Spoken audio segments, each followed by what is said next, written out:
নমস্কার বন্ধুরা, আজ আবার চলে এসেছি নিরামিষ পটলের দোরমার রেসিপি নিয়ে। তো চলো বানিয়ে ফেলি। প্রথমে পটলগুলো চেঁচে নিয়ে ভেতর থেকে একটা চামচের পেছন দিয়ে দানাগুলো বের করে নিচ্ছি।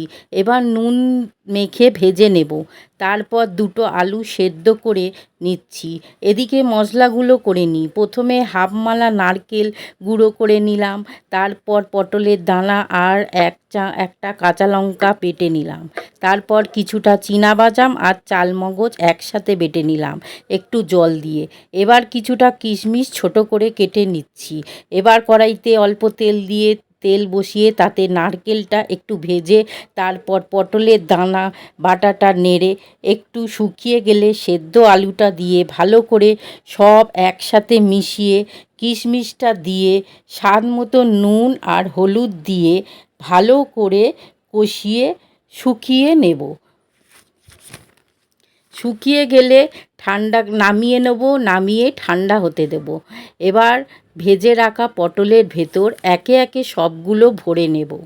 এবার কড়াইতে 1 চামচ তেল আর কিছুটা ঘি দিয়ে তেজপাতা ফোড়ন দিয়ে বাদাম আর চালমগজ বাটাটা ঢেলে দেব।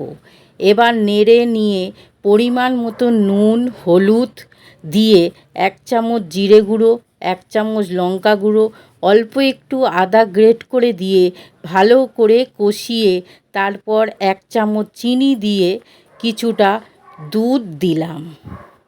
দুধ ফুটে উঠলে পুর ভরা পটলগুলো দিয়ে ঢাকা দেব 10 মিনিটের জন্য।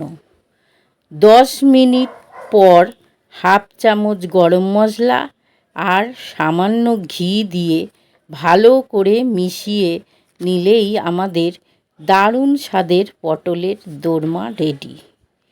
এটা তোমরা ভাত রুটি পরোটা সাথে খেতে পারো।